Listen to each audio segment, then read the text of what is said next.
l'amour, j'espère que vous allez bien. En tout cas moi ça va comme toujours. Aujourd'hui je trouve pour une story time sur le mec qui voulait me bip et qui m'a ghosté parce que je ne voulais pas bip avec lui. En plus de ça c'était un putain de négrophile. Voilà. Avant de te laisser avec la suite, si t'es pas encore abonné à ma chaîne, abonne-toi et viens me suivre aussi sur Instagram, c'est très important.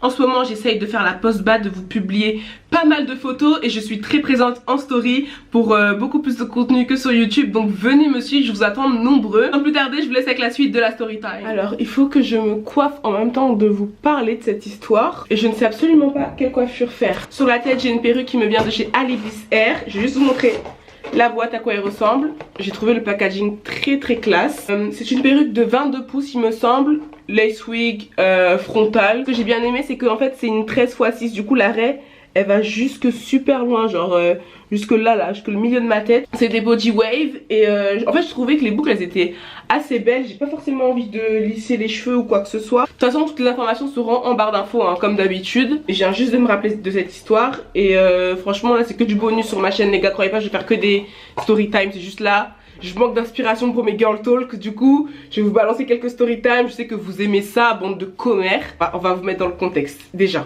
Pendant toute mon adolescence, presque que toute mon adolescence, jusqu'à ce que je rencontre Chris, j'étais en surpoids. Ceux qui me suivent depuis longtemps sur ma chaîne, vous le savez parce que je vous ai fait des vidéos par rapport à ça, sur ma perte de poids, etc. Mais je vous ai jamais fait de vidéo forcément sur comment je me sentais à cette période-là, comment je me sens même aujourd'hui maintenant, mon rapport avec mon corps et tout, parce que vous voyez que le positif. Mais c'est vrai que je me confie pas trop par rapport à tout ça. Cette histoire elle se passe entre la seconde et le première. En tout cas j'étais au lycée, mais je pense que c'était en première parce que c'est en première que j'ai vraiment grave maigri. Franchement c'était le jour et la nuit. Le problème c'est que, bon je pense que les anciens gros se reconnaîtront, c'est que quand je suis maigrie à fond comme ça, le regard des autres change sur toi. Je cherche un élastique. Le regard des autres change sur toi, mais toi ton regard sur toi il a du mal à changer, tu vois. Je voyais que j'avais maigri, que je me sentais de mieux en mieux et tout, et même que je commençais à plaire, mais j'avais besoin de me prouver certaines choses. Et je pense que même si t'es en surpoids ou pas, à l'adolescence surtout, t'as forcément besoin de prouver, on ne sait pas pourquoi, que t'es en place, que voilà, qu'on s'intéresse à toi et tout ça, bref. Du coup moi, je sais pas si je vous ai dit, mais moi j'étais la fille, la copine de la fille à laquelle on s'intéresse, tu vois, parce qu'en même temps j'étais la bouboule. Je faisais beaucoup d'humour, enfin je me faisais grave remarquer parce que je voulais justement qu'on remarque autre chose que mon physique que je n'aimais pas. Les garçons, j'étais pas trop leur tasse de thé, tu vois. En ayant perdu du poids et que je voyais que j'avais de plus en plus de requêtes, entre guillemets, et moi j'étais jamais sortie avec personne et j'avais jamais eu d'histoire, enfin pas d'histoire du tout, tu vois. Et là, se pointe un mec, franchement je vais même pas vous mentir, son prénom je m'en souviens même plus. Un mec comme lui s'intéresse à une fille, entre guillemets, hein, comme moi, c'est que jamais de ma vie. Au début je le croyais même pas, je me disais c'est une blague. Donc le gars il commence à me parler et tout sur Facebook, il était dans le lycée à côté du mien, quoi, il me draguait quoi le mec, on rigolait bien et tout ça. Il y avait des trucs que j'aimais pas trop mais que je disais rien parce que je me dis putain un mec comme ça, oh là là Audrey tu te rends compte, ça veut dire que vraiment tu commences à plaire aux gens et tout, c'est que tes efforts payent, alors que franchement... Et du coup j'étais contente franchement qu'il me parle et tout. Je me dis putain. Et en fait je me sentais comme les autres, comme mes copines. Et que moi aussi je pourrais dire aux autres filles putain moi regardez lui il me parle et tout ça. Et que moi aussi je pourrais me la péter. Je sais pas comment vous expliquer mais je pense que vous comprenez. Et le gars comme je vous disais il y avait des trucs que je comprenais pas. Enfin pourquoi il me disait ça. Assez tendancieux. J'étais pas encore dans ce délire là de vas-y viens on se dit des trucs bizarres comme ça quoi. Et donc une fois il m'avait donné rendez-vous au ciné pour qu'on se voit et tout, qu'on passe l'après-midi ensemble. Moi j'étais trop contente. Audrey, t'as rendez-vous avec le bad boy. Ah ouais parce que je vous ai pas dit, il m'envoyait des photos de lui torse nu. Il était vraiment très tendancieux. Après je me dis peut-être c'est l'âge aussi parce que à 16-17 ans voilà je pense que les autres ils faisaient ça. Et moi j'étais pas dans ça en fait. Mais il était très bien foutu hein. Abdos et tout hein. Franchement il était très bien foutu. Je vais pas venir mentir sur les gens ici. Mais je n'osais pas lui dire vas-y arrête parce que je voulais pas qu'après il me parle plus. Donc bref, là on va au ciné, ça se passe bien, franchement on regarde le film, mais je vois que, on dirait qu'il est un peu fâché par rapport à mon comportement. Tu sais quand quelqu'un est saoulé, tu le sens, même si, voilà. Je sais pas si la tresse là c'est une bonne idée en fait. Pendant la séance de cinéma, il tentait des trucs et moi j'essaie de le recaler gentiment, genre toucher ma cuisse, des trucs comme ça. Et voilà, et d'ailleurs je vais vous montrer, ils m'ont donné ça. Et ici c'est avec un scratch pour mettre quand tu veux bien coller ta pépé et tout là. Je trouvais ça trop bien. Je répondais pas de manière positive à ces signaux et avec du recul je pense que vraiment ça l'avait gonflé. Donc on sort du ciné, je sais pas exactement comment ça s'est passé mais je crois qu'il voulait me faire un bisou mais que moi j'avais pas imaginé tout ce genre de choses là, du coup j'étais là... Avec le recul, je pense que le mec il voulait clairement mon abricot. Et je pense qu'il était un peu obsédé par les noirs. Parce qu'il y a beaucoup de choses qui font que ce gars là, je pense qu'il était un peu négrophile sur les bords. Voilà. En fait, en parlant, je m'en rends compte qu'il y avait beaucoup trop de signes. Le mec il m'envoyait des vidéos de lui où il dansait sur des musiques genre afro. Il m'avait déjà sorti le T'es belle pour une noire. À partir de ce moment-là, Audrey, pourquoi toi tu continues encore? Ou non, ou t'es une belle blague? Moi j'étais matrixée dans mon cerveau les gars. Mais est-ce que vous vous rendez compte t'es une belle blague ou t'es belle pour une noire? Excusez-moi, hein, pour moi les deux, c'est la même sauce de putain de raciste. Il disait plein de trucs trop bizarres tu vois. Ça se voit toi t'es une tigresse. Enfin que des trucs de... Voilà. Aujourd'hui... Tu me sors tous ces trucs là, je te dis ma chérie, négrophile, fuis. Mais bon à l'époque t'es jeune et bête, t'as besoin d'attention, le mec t'en donne, mais tu prends ce que t'as, tu vois, tu prends le minimum. Mais en vrai c'est la Audrey grande de 22 ans maintenant qui a ce recul là et qui se dit ouais lui là, ma chérie, c'était bizarre. Après la séance de ciné, on continue à se parler parce qu'on se parlait sur Facebook.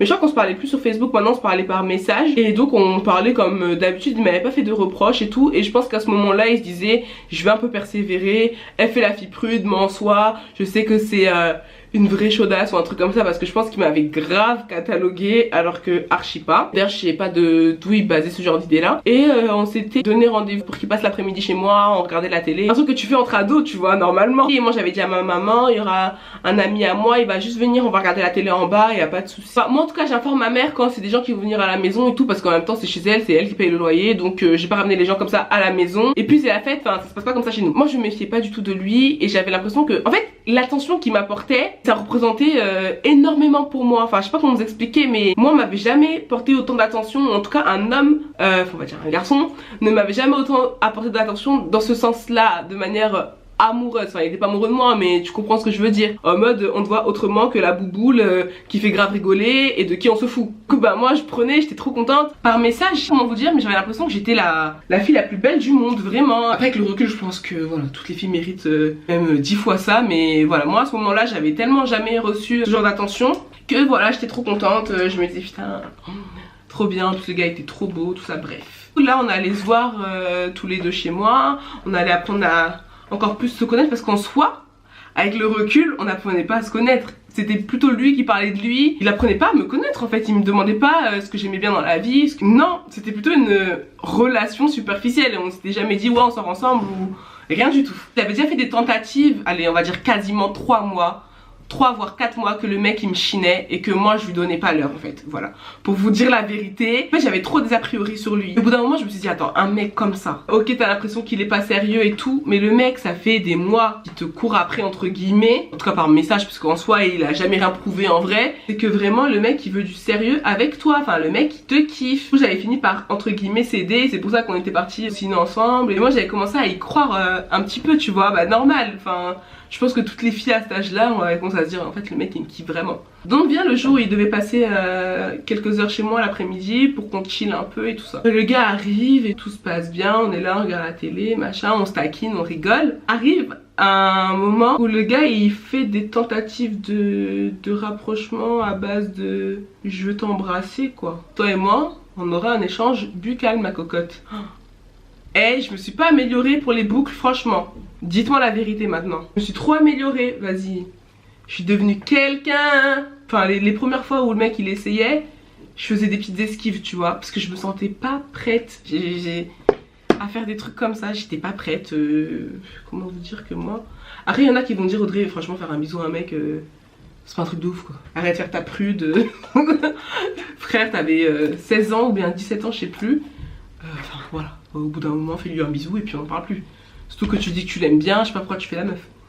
Mais pour moi c'était un truc de ouf encore une fois. Vous allez croire que pour moi tout était des trucs de ouf. Je lui mettais un peu des vents et tout au début. À un moment dans ma tête, ça va être horrible d'entendre ça mais je me suis forcée, je me suis dit en fait Audrey toi t'es pas normal.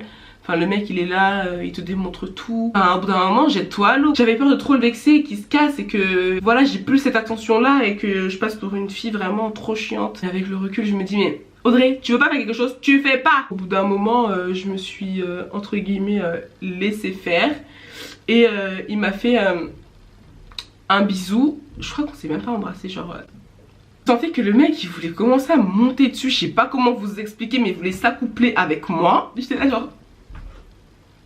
Et donc comme par hasard, genre même pas 20 minutes après, le mec a décidé de partir. Mais genre quand il est parti, c'était en mode normal. En fait sur le moment j'ai pas remarqué qu'il était devenu froid ou quoi. Non non non. Quand il faisait ses allusions cheloues là, moi je faisais que de rigoler genre n'importe quoi.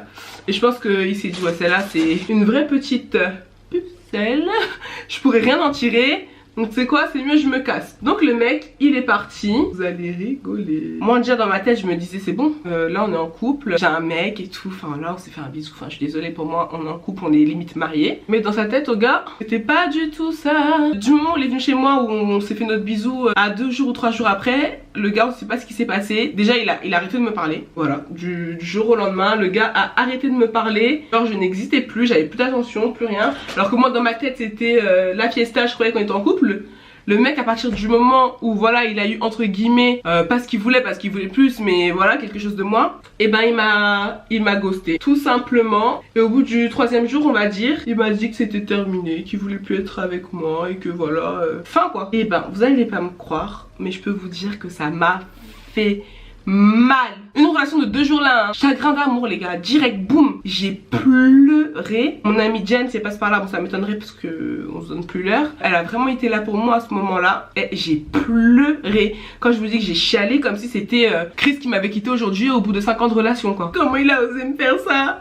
Oh là là, mais franchement j'ai été tellement... En fait je me sentais mais humiliée mais d'une force. En fait vous pouvez pas imaginer, genre j'avais trop mal au cœur, mais je sais pas comment vous expliquer la douleur que je ressentais. C'était abusé et disproportionné par rapport à la situation. Mais je pense que quand t'es jeune et que t'es dans ma tête et dans ma peau à ce moment là, ouais non tu le vis très mal parce que tu te dis en fait malgré tous les efforts que j'ai fait, j'ai changé et ben encore maintenant ça suffit pas, je plairai jamais à un mec, j'ai pas ce qu'il faut. Au début je me suis dit ça et c'est pour ça que je pleurais beaucoup et après j'ai pleuré encore plus parce que je me suis sentie humiliée. Parce que pour moi c'était un truc de ouf de faire un bisou hein. Même si c'était pas un truc de ouf, c'était genre juste ça. Pour moi c'était énorme, je me disais qu'on était en couple. En plus ma mère elle avait croisé, bon même si ma mère je lui avais pas dit que c'était mon mec ou quoi. Tu vois, j'avais grave honte. Et donc moi j'avais commencé à lui dire mais t'es vraiment trop mauvais. Et puis j'avais beaucoup d'incompréhension parce que je me dis mais pourquoi pendant des mois tu m'as chiné, tu m'as fait chier pour que je te donne l'heure. Et au moment où je te donne l'heure, où je t'accorde de l'importance et que je m'attache à toi, et ben en fait le mec il se barre comme ça du jour au lendemain, on sait pas pourquoi. J'en ai beaucoup voulu à ce gars mais j'ai oublié son prénom, ça me rend ouf. J'ai carrément zappé son prénom. Mon cerveau et mon cœur ils ont eu grave mal et grave le seum de lui. Ils l'ont supprimé à jamais quoi. Pendant plusieurs jours j'étais en dépression. Quand je vous dis que je pleurais à chaudes larmes, c'est que je pleurais à chaudes larmes avec du bruit et tout, genre de la morve et tout. Enfin je pleurais mais comme pas possible. Mon frère il m'a vu pleurer, enfin tout le monde hein, pour une relation qui n'existait pas. Pourquoi je voulais partager cette histoire avec vous, c'est que si vous n'avez pas confiance en vous, vous voyez un mec de ouf s'intéresser à vous, vous voulez absolument faire tout ce qu'il désire pour qu'il continue à s'intéresser à vous et que vous ayez cette affection dont vous manquez, le faites pas. Faites pas parce que s'il y a des choses que vous n'êtes pas prête à faire, et ben les faites pas. C'est pas un mec qui va régler vos insécurités, je vous le dis de manière claire, nette et précise. Je suis à 100% sûre que si je lui avais donné plus que ce bisou là, aujourd'hui on serait quand même pas ensemble hein. Enfin le mec on sait très bien pourquoi il était avec moi. Donc si un mec veut vraiment de vous, vous aime vraiment, quand vous n'êtes pas prête, et ben il comprend, il fuit pas. Puis il y a beaucoup de signaux, genre le mec il apprend pas à vous connaître mais par contre il veut bien savoir la taille de tes fesses et de tes seins. C'est que voilà, il y a un sérieux souci. Et toute attention n'est pas bonne à prendre, c'est aujourd'hui que je me rends compte. Je me suis dit mais Audrey comment t'as fait pour pleurer pour ça? Et aujourd'hui j'ai envie de vous dire, je suis bien contente de m'être écoutée moi. Ah non, j'ai trop bien réussi, merci mon Dieu. Donc les gars, dites-moi en commentaire si vous avez déjà vécu ce genre d'histoire où clairement le gars il se foutait de vous, il avait des intentions bien précises envers vous. Moi si on vous a déjà ghosté, parce qu'en fait en soi on m'a ghosté mais lâchement, sans explication, sans rien. Et surtout retenez que vous avez de la valeur les filles, et que si c'est pas lui ça sera un autre, simple. En tout cas j'espère que cette story time vous aura plu. Moi je vous fais d'énormes bisous et je vous dis à très vite sur ma chaîne. Mouah.